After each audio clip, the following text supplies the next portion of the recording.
Hello, I have a new game for the channel, so I hope you like it. Hollow Knight is one of my favorite games, and I've wanted to do a challenge video of it since I started my channel.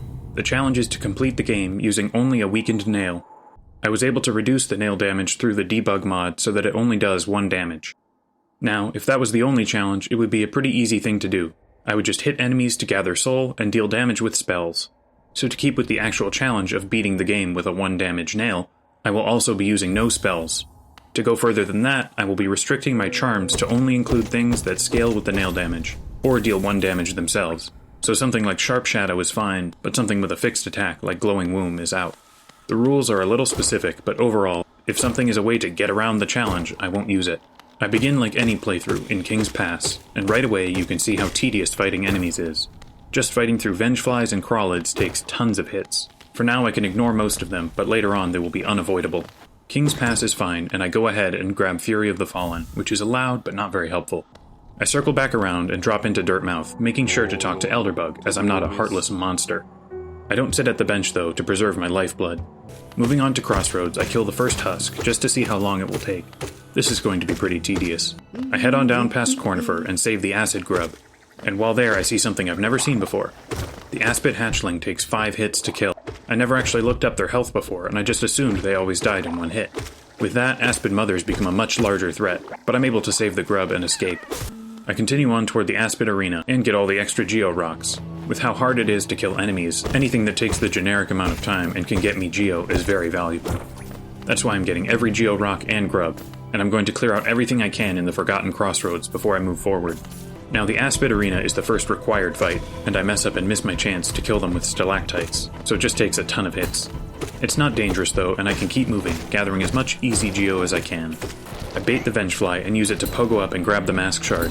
There aren't many, but one advantage to the 1 damage nail is that pogoing enemies is easier. You can do it many more times and gain more height if you've got wings. That's for later though. For now I continue on and reach the first boss fight, Gruzmother. The fight isn't very hard, and I can always heal any damage I take before I get hit again, but it does give a bit of an idea of what I'm getting myself into with this challenge.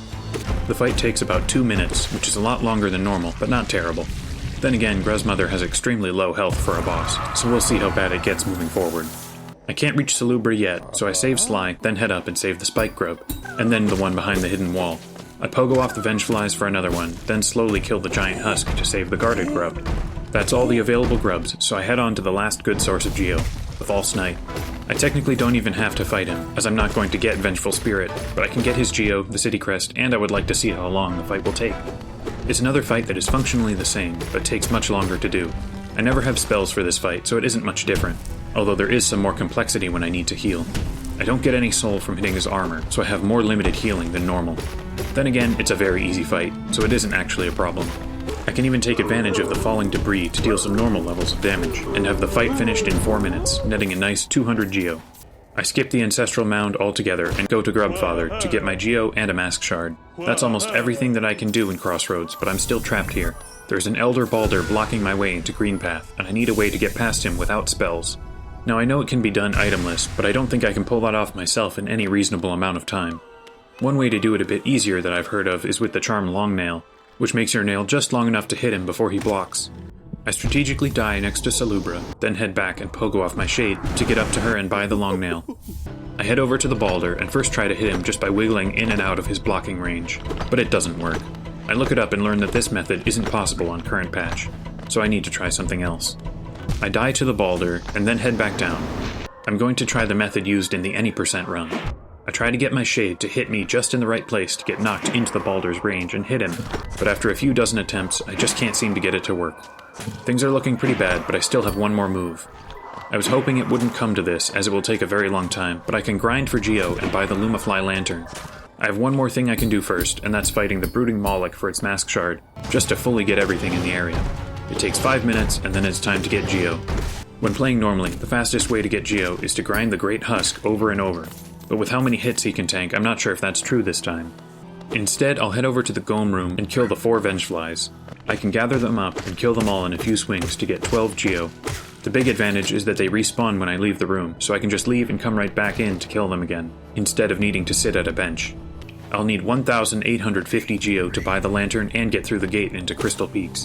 and I only have about 500 now, so this will take a long time. Now I'm wishing I didn't buy the long nail. There isn't much to say about the grind, except that it took over an hour and a half to get what I needed. I do finally get it though, and head back up to Dirtmouth for the lantern. Then I can go through the dark room into Crystal Peak. Now without the dash or mantis claw, there isn't a whole lot I can do here, and it's pretty dangerous with the crystal hunters. But I can get to the room just above resting grounds and drop down. Here I can head into the dream realm and grab the dream nail, which is one of the major items I will need to complete the game. But that's not the real reason I came here. I came to get the charm from the room underneath the seer, the dream shield. Not typically considered a very powerful charm, but for my purposes, it will be perfect. It summons a shield that spins around the night, and when I swing my nail, it pushes out slightly. This is a way for me to get the range I will need to take out the boulder. Now I try for a while, but I don't really know what I'm doing. I look up a video of someone else doing it, but it doesn't seem to help. I'm getting to the end of new things I can try, but there is one more. I know for sure that it can be done with the Dream Shield, but it may be easier if I have the Dream Wielder charm as well, as that makes the shield bigger. I won't bury the lead here. I don't end up getting the charm. The Seer gives it to you only after you have 500 essence, and I can only get 120 from Zero in the Whispering Root.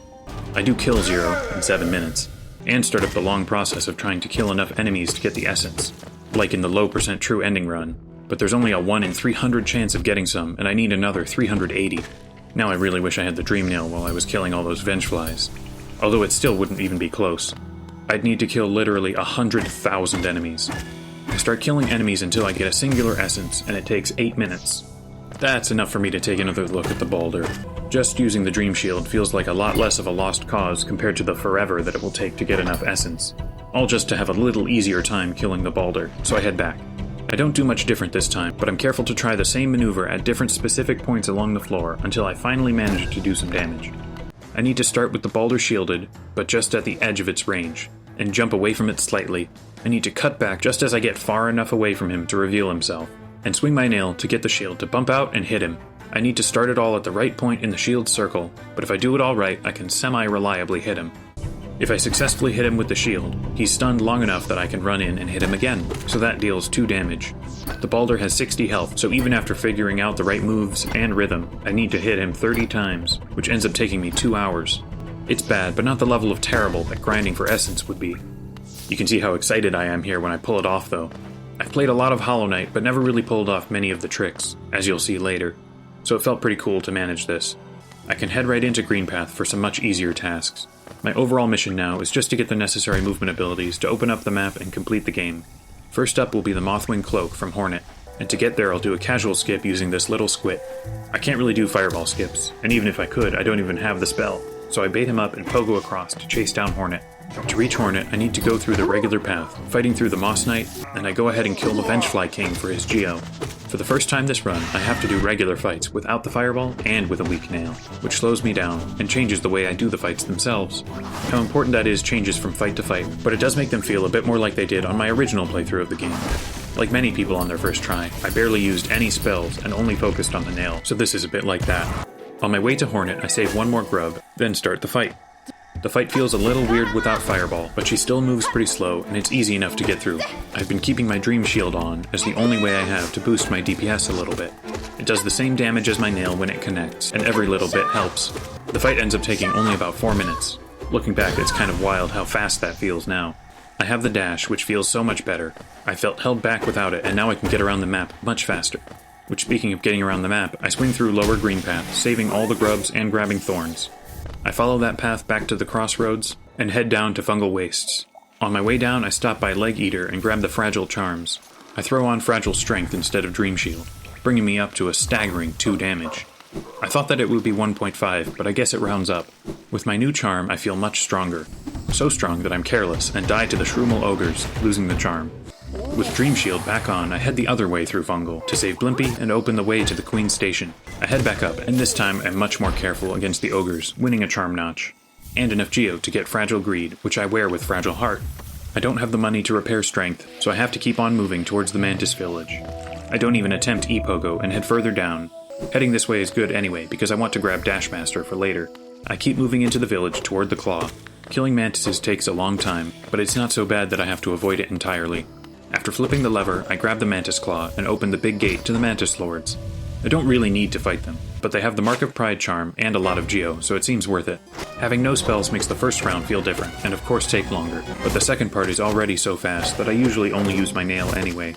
There is always a good moment to heal when they throw their needles, so the fight isn't too hard and I finish it in 11 minutes. That's more like what I was expecting for the boss fights. It makes me pretty apprehensive about the later bosses with much higher health.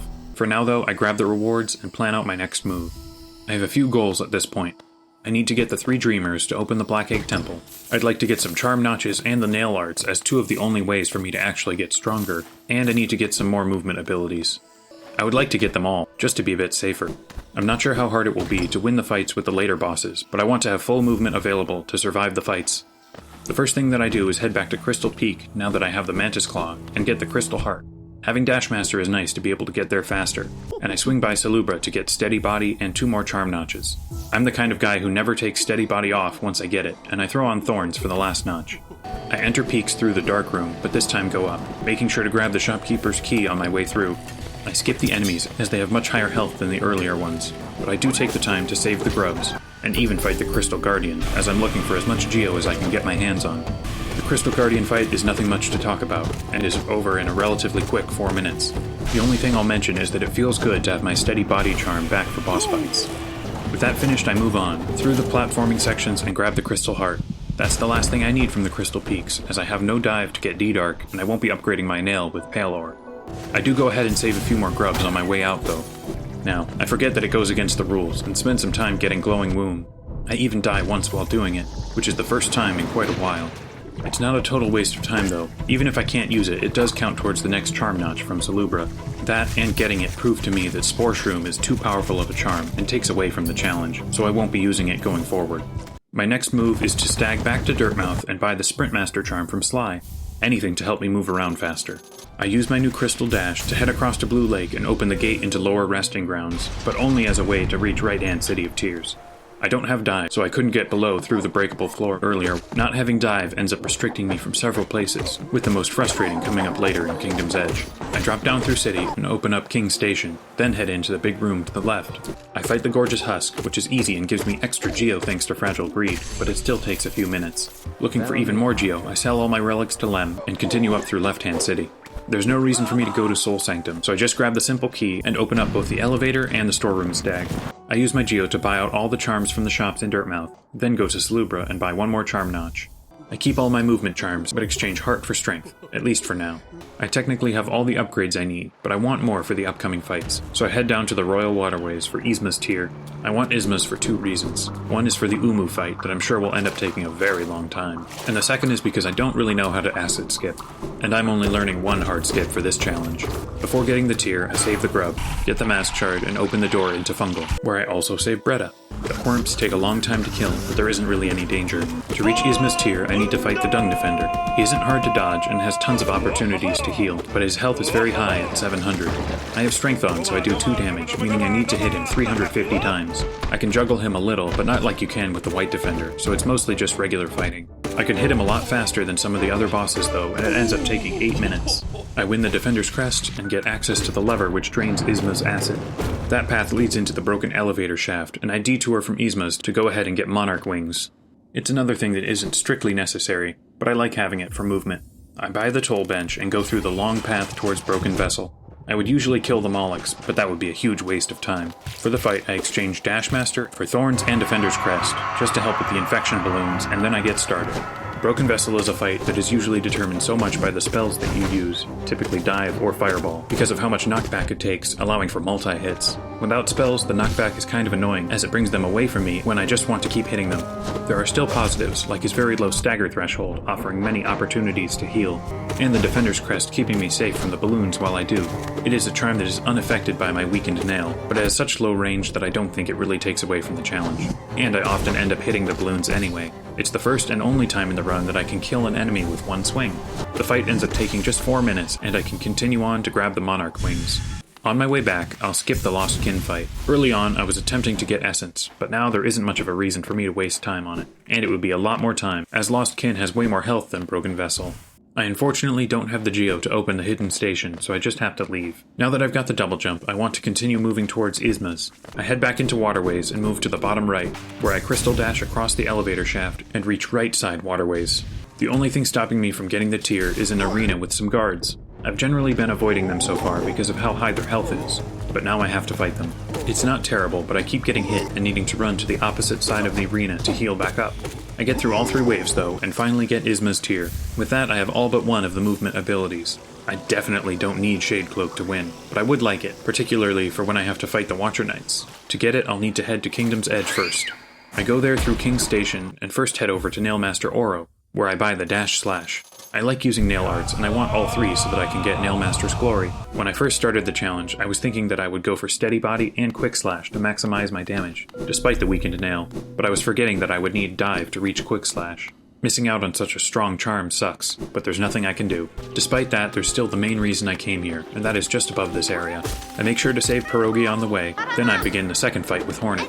All the particles on the screen make the video a little stoppy in a couple places, but it should be fine. I exchange Dashmaster again, this time for Fragile Heart. Hornet is another boss with 700 health, and I can't hit her as frequently as last time, so it may take a while. It starts out pretty much as a faster version of the first Hornet fight, and I do take some hits, but also have plenty of opportunities to heal. Once she's past the halfway point of her health though, she starts summoning spike balls over the arena, which limit my movement. She will only summon 5 though, so I clear out the ones on the right side of the arena until they are all on the left, and I have a clear space to fight. Now the fight is pretty similar, if even slower because I have to wait for her to come to me. I finally finish her off after 10 minutes. She lets me through and I grab the King's Brand. It's what I need to go get Shade Cloak, and I leave Kingdom's Edge through the top, opening the way back to the Colosseum in case I want to go back later. Before heading down to the Abyss though, I stag over to Green Path and get the Great Slash, which is easily the nail art that I actually use the most. At this stage I want all the nail arts, so I ride back to Dirtmouth and head for the Howling Cliffs. Up there I can get the last art from Mato. After how quick the Hornet fight was, I'm feeling like Fragile Strength is taking away from the challenge a little, so I take it off and go for Mark of Pride instead. I do take advantage of my very low damage to easily pogo a Vengefly up to the Stag Nest and grab a Vessel Fragment. I then Crystal Dash off the cliff back to Dirtmouth, where I can get the Nailmaster's Glory Charm. It makes nail art so much more viable, so I consider it a necessity. I've been putting it off for a little while now, but it's time that I head back down to Ancient Basin and continue further into the Abyss. The Abyss is not really much different, except that I can't get Shriek, and I have almost no way to kill the siblings. Instead, just using them to easily climb up the lighthouse. I hop in the creepy bowl of darkness and get my final movement upgrade. With the movement that I want, and the nail arts that I want, it's finally time to actually progress toward the goal. I head through the fungal entrance into Fog Canyon, using Isma's tier, and go through the very explosive platforming to grab a charm notch. It's time to get the first Dreamer, and to reach Monomon, I need to fight through Umu. This is going to take a while. Umu doesn't have a massive health pool, but I can only hit it a few times each cycle. Then I have to wait for Coral to make it vulnerable again. I'm really glad I have Isma's for this fight. I'm sure I could win without it, but it would take even longer, and it would be a massive time loss if I died during the fight. At best I can get 6 hits in on it, and it has 300 health, so that's still 50 cycles. Not quite speedrunning pace. That being said, the actual movement is pretty easy, and I can heal up almost any time, which lets me win. Now this is more like what I was expecting. The fight took a full 20 minutes.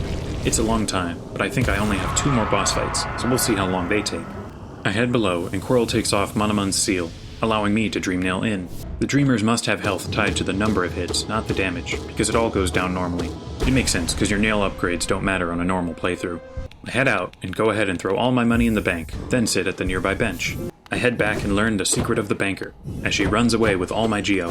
What a tragedy. I guess I'll have to go on, totally broke. My next Dreamer will be Hera, and I enter Deep Nest through the fungal core where I can grab a Mask Shard.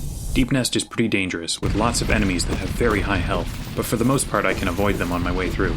After the long fall, I head right and get the Sharp Shadow Charm, which will help me to increase my DPS, as it deals 1.5 damage with the Dashmaster Charm that I always keep on. After that, I head left towards Hera, detouring to grab the Tram Pass, and finally reaching the Beast Den. The Devouts would have been a huge problem for my weak nail if I had come here before getting Shade Cloak. As it is, I can just get close to them and dash through. The rest of Beast Den is pretty easy, as long as I'm careful, and I get to Hera. 1 Dream Nail later, and she's finished. Now I guess Hera can get back to winning tournaments. Having defeated Hornet a second time, she is waiting for me, and has some easily missable dialogue. And after speaking with her, I stag my way out. I only have 1 more Dreamer to get, but there is a little more prep that I want to do beforehand. I head back to the city and use the key on the Pleasure House. Inside, I enjoy some music from Marissa. then head up and beat all my money out of the banker. She has a pretty good return rate, and I end up with almost 7,000 geo. That's enough for me to buy out Salubra and Sly to get just a bit stronger, and I put on quick focus. With my new strength, I head back to Kingdom's Edge, as I want one more charm notch. The first trial is likely to take a very long time, but I figure it's worth it. This is the culmination of the regular enemy fights, and it really shows how weak my nail is, but also how little that changes things if I know what I'm doing. Most of the enemies take a lot of hits, but with quick focus I can recover relatively easily, and there are a few things I can do to help things along. One of the enemies throws glaives that I can knock back for their regular damage. A bit like the debris from all the way back during the False Knight fight.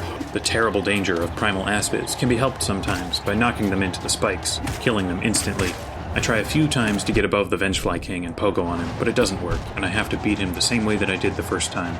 The arena ends on 2 Gruzmothers that are a little hard and take some time, but I got through one before and it isn't too bad. I didn't save Zote on my way through Deep Nest, so the first trial is finished in 36 minutes, and I get my charm notch. Not sure if that was totally worth the time, but now I can wear my final charm build for the challenge. I'll use it for both Watcher Knights and the Hollow Knight fight. I use Sprint Master, Dash Master, Nail Master's Glory, Steady Body, Quick Focus, and Sharp Shadow. I head over to Watcher's Spire and save at the bench before any fighting. I need to kill a Great Husk Sentry, which is probably the toughest regular enemy in the game. But with Sharp Shadow and the right rhythm, I can bring him down. A couple levers later, I'm headed up to the Watcher Knights. I take out the Chandelier before the fight. Even removing one knight could probably save me a lot of time. Each knight has 220 health, which altogether is higher than any boss I have fought yet. I get a little bit of time just fighting one, but only get a little damage off before the second one comes to life. I can deal a lot of damage and dodge most of the attacks, but still take some damage myself. If I bait 2 of them over to one side, then dash to the other, I can heal with Quick Focus and stay alive. Having Sharp Shadow helps to deal damage too, even when they are in their protected rolling attacks, that you can usually only damage with spells, and the extra dash range helps to get through both sometimes. I use Nail Arts, especially Dash Slash, for extra range to hit both at once, and the knights are steadily defeated until all 5 are down in 20 minutes. That clears the way to Lurien, and with him destroyed, all 3 Dreamers are dead. I finished all my other preparations, so I head back to Dirtmouth and from there to the Black Egg Temple. I save at the bench in case I die and enter the final chamber. The chains take the normal number of hits, and the battle with the Hollow Knight begins. He has a total of 1,250 health, so this is the highest health of any fight I've done. Not having spells, especially no fireball, really changes the fight. It's usually so focused around getting soul for spells and then trying to get multi-hits. Instead, I can only hit him. It feels a little more like a slow version of fighting the Pure Vessel, which I typically fight with just the nail. It takes a moment to get the right rhythm, but I have Quick Focus to recover and he staggers a lot. This is where I get the most use out of Nail Master's Glory, with great slashes to boost the damage, and I frequently dodge through the Hollow Knight to deal damage with Sharp Shadow. The Hollow Knight starts out with just his sword, but after a while screams and starts shooting Infection and slamming into the ground to deal double damaging pillars. Steady Body is pretty helpful for that, as I can still hit him without pushing myself into the pillars. The next phase starts with the Hollow Knight stabbing himself, which usually reduces all your hits to 1 damage. But I already do 1 damage, so it's just a good opportunity to hit him a lot. That contrasts with the moves where he hovers in the air and spews Infection, and where he slams his body into the floor, where I don't get to hit him as quickly. I do start using the Cyclone Slash to increase the frequency that I hit him, hoping to get the fight over more quickly. In the last phase, things get a lot safer, with him only doing a stationary slash and body slam attack between stabbing himself and staggering. It's not too hard, and I use a lot of Cyclone Slashes to finish him off and absorb the Infection. The fight took 24 minutes, and the Hollow Knight dies, finishing the challenge and completing the game using only a 1 damage nail. Well, that's my first Hollow Knight challenge. I finished with 64% completion and a final runtime of 11 hours and 50 minutes, with 4 of those just in the crossroads before getting past the Elder Balder. I'm not sure exactly how much I was expecting, but it sure felt like a long time. Not to say it wasn't a ton of fun though. My favorite part was the beginning, where I had to figure out how to get around with my limited tools, and learn how to get past the Balder spellless. I'd say that was the biggest challenge, but the other major thing that I wasn't really expecting was not having enough geo. With how long it would take to kill enemies, I usually skipped them, which led to me having a lot less geo than I usually would, at least until I could start selling relics. After the Balder, the thing that felt the most restrictive was not having dive for breakable floors. I mentioned it before, but not being able to get Quick Slash was a bit of a letdown. The last thing I'll say is that I was expecting the fights to mostly feel the same, but just be longer. But almost all of them felt very different to play, compared to how I would usually do them with spells. I hope you enjoyed the video. If people want me to keep going for true ending, I'm willing to do it, but it would be a long time, and would mostly be a bunch of very long dream fights for Essence. Let me know if you would like that, or any other Hollow Knight challenge ideas you'd like me to try. For my next few videos, I plan to be back to my usual Age of Empires 2 challenges, so nobody panic about missing out on those. If you want to see more challenges, a subscription would be highly appreciated, and help you to see it when it comes out. I should have the next one out on Friday though, so until then, have a good one.